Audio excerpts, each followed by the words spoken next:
Yeah. Okay, welcome back. Hello again. Hello, friends. You should play the knight again. Fight the knight? No. That's farming souls. You go after big things, okay? You don't go for the little guys you hit with one attack. Then you only get like 10 souls, okay? You kill the big guys though. I like to listen to podcasts while I play this because it lessens the rage. And it makes the grinding easier too. Because you just sit there and... You know, I've never actually had to grind. I don't even use the boss souls for souls. I've never actually had to grind though. In Bloodborne, I was over-leveled for literally everything. Because I... there's an area in that game that is absolutely broken for farming souls. Okay. I think in Bloodborne it's blood, right?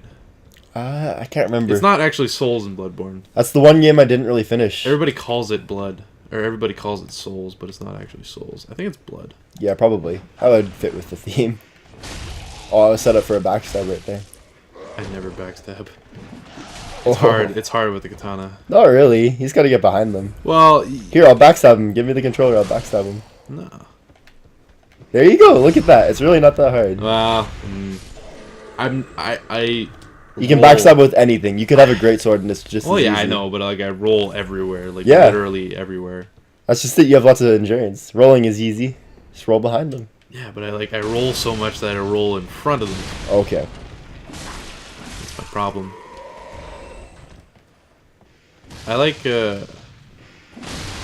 how these explode if you hit them with fire bombs. Yeah, that's the thing I like about my pyromancy.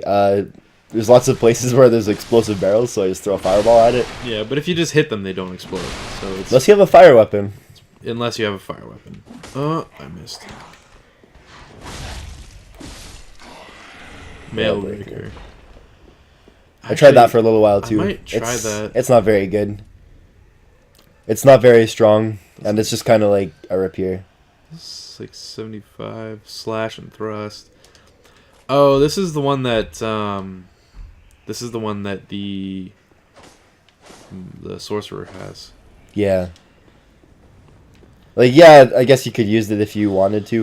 If you wanted to max it. Yeah, you could. But I prefer other weapons. Mm-hmm. Lots of this just comes down to, like, preference. So, this is sort of the first NPC you find. This is Grey Rat. Ah. No, you're from far away. He's from the Undead Settlement, which is the next area that we're going to. And he gives you a ring to give to someone in the Undead Settlement. When I went through the first time, I didn't find them, and I didn't know where they were. Oh, did you find any NPCs in the Undead Settlement? In the Undead Settlement,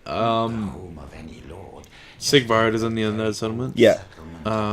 You know those cages? The Onion Knight is... Yeah, that's Sigvard. That's also a connection to Dark Souls 1, because literally, the Onion Knight is from Dark Souls 1. There's a guy named Sigmund the Onion Knight, and then Sigvard the Onion Knight. So I think, at least in my mind, it seems like this takes place after Dark Souls 2 and after Dark Souls 1.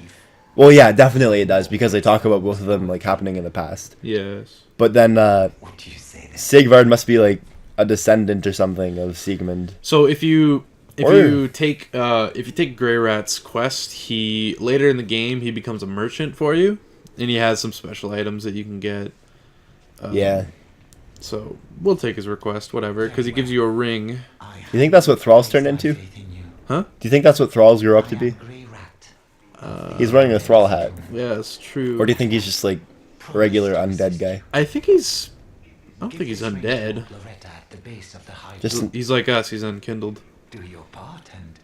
Or see, I really can't tell with a lot of stuff because I don't know.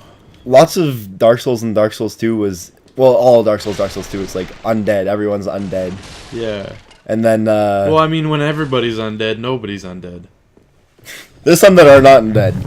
If you look at the story though, that's the way it was. But now they added like you're not undead in this. You're in the Ashen one, right? So he gives you blue tearstone ring. It increases damage absorption when HP is low. Mm-hmm. It's pretty good. Like it can save you in a few instances.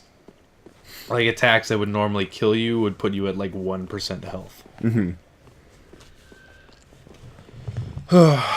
Yeah, I like the amount of characters that they have here, like the giant archer, Yeah, is they put a good lot of NPCs character. in here.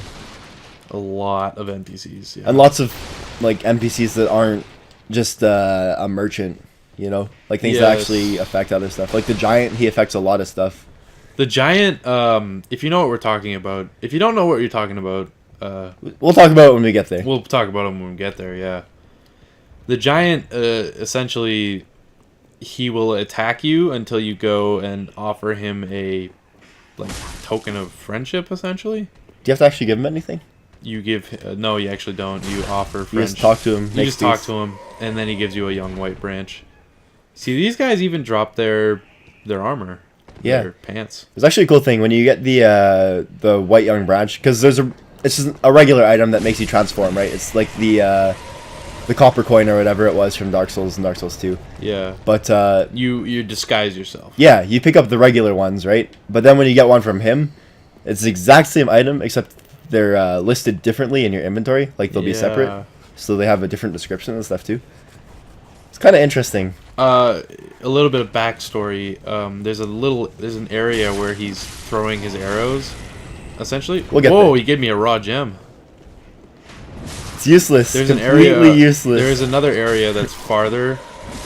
It's not useless. It is useless. Do not use Whatever. raw gems.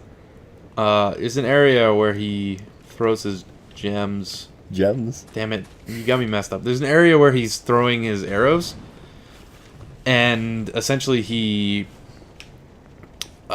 what he does for you is once you talk to him, his arrows won't do damage to you, but they do damage to everybody else. And he'll aim at the enemies instead of He will aim at the enemies instead of you. It's also pretty useful when you're not friends with him, also, because he'll throw them kind of behind you. So if you run past the enemies, they'll die because the arrow will fall behind you. Mm-hmm. Yeah. Cool thing too, if you actually pay attention, this goes like with the story again, you'll notice that there's like a white birch tree that he's shooting at.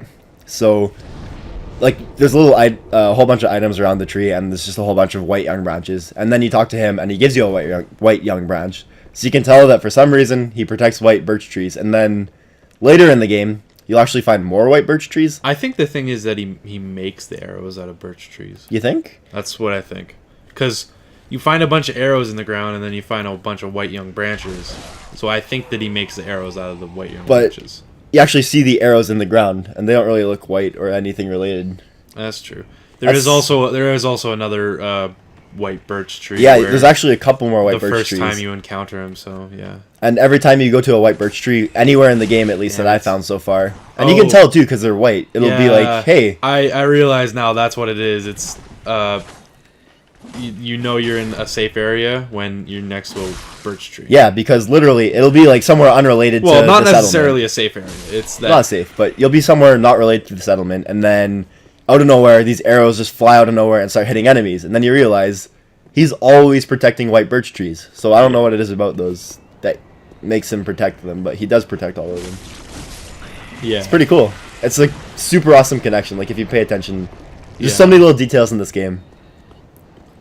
Well, it's also that you rarely find somebody that's going to help you. Yeah, that's a cool thing in Dark Souls to have an NPC that affects your gameplay. Like Solaire, Sigvard, Yeah. about it. As for like NPC cooperators, oh my god. You want to go for a little bit? Yeah, sure. Yeah, you go ahead. What time is it? We're at 10 minutes. 9 minutes, sorry. I'll let you give it another shot. Maybe we'll fight the big fatty. Oh yeah, he's easy. Make sure you get those souls though. I had 3,000. Yeah, I it's not too many. I got a little careless. You gonna two-hand the katana? Yeah. And I'm gonna have to target. I don't need it. Alright. What does Spook do again? I was just curious. Spook it, Oh, he gets rid of your noise and, yeah. alright. There you go. I just want to see how this affects your fall damage. I don't think you take fall damage falling off this. You wouldn't take fall damage falling off of this. Yep.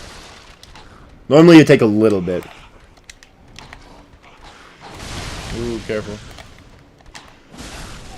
See what I mean? You hit both of them there, even though the one was behind you. Yeah. The As long as you katana- can aim it right. Yeah, the katana has so much range. Like, so It is pretty long. much. There's one I found called like the black katana or something. There's another one? Yeah, it's a little bit shorter than the Uchi katana, but I think it might do a little bit more damage or something. I like the katana just because of its range. I don't even like the damage that it does. I could do with like something that does less damage than the katana I currently have, because the one I have right now, it does 127 damage. It's also pretty cool. I don't know what I was gonna say actually. Wow, I completely blanked. It was interesting. Miss me. Now you've got to. Do you want to go level up really quick? No, we'll be good. Trust me. No. I remember I saw a message here that said try penetrating attack or something. Wait. Try thrusting attack. How about you go back and level up, and then I'll cut it out, and we'll be back here. Don't worry. Oh, you're gonna lose these. Please go level up. Oh. It adds to the thrill. You see right here? This is the exact same enemy right there. That's the fatty, yeah.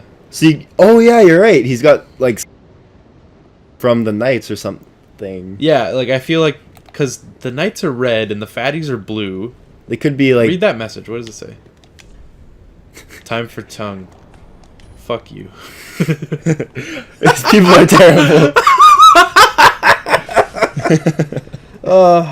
If I have to. Oh, that's great. Yeah, it is. It's like in Dark Souls 2, they would put a note behind the firekeeper that said pound butthole or penetrate butthole, something like that. Right Oh, in yeah. the He's butt. so easy to backstab. And then heavy attack. Ooh. Careful about the spinning attack though. Yeah, the spinning attack is pretty good. Well, pretty good for him, not good for us. Here he goes. Watch him go, ladies and gentlemen. Nice. Thank you. You can probably get him with one more heavy attack. Swing. Oh dear. Oh dear. god. That move always gets me. He's got like one little tiny bit of health. Nice. That's right. I thought he was more souls than that. There's a lot of... Careful, there's a hidden enemy by this item there. I overdid this game. Like, I analyzed everything. Rapier. That's where the rapier is. Yeah, I used that after I got it. Oh, an ember. I hear something attacking me. No, there was somebody up... You know, I kind of wonder if you got the knights from over there and you brought them over here, if the blue guy would fight with them.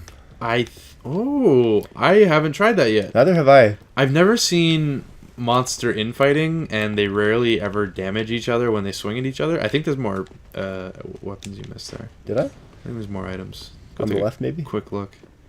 There's actually Take a look on the right. a couple examples just off the top of my head are... I think it's weird, actually, that these are just empty armor sets.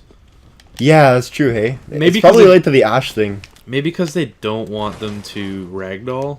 It's just a design choice. I don't know if it would be a design choice, because it seems like it's...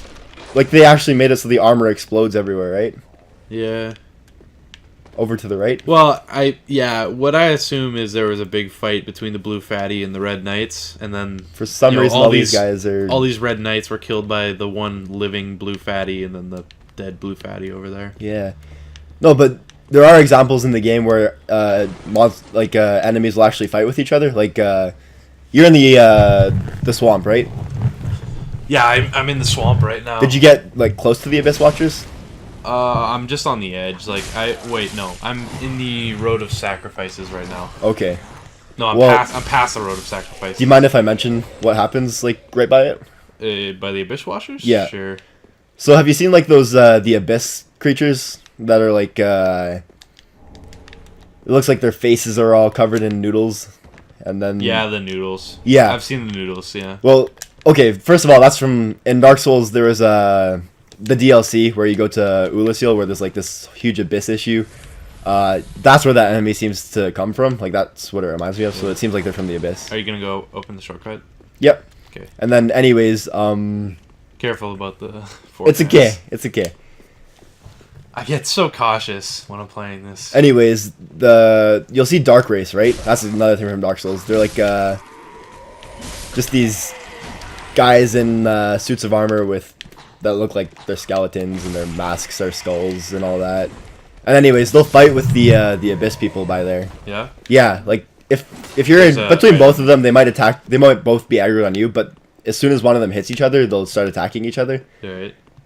So maybe if we brought the blue guy or the knights together and they hit each other, then they would actually start fighting if they're actually enemies.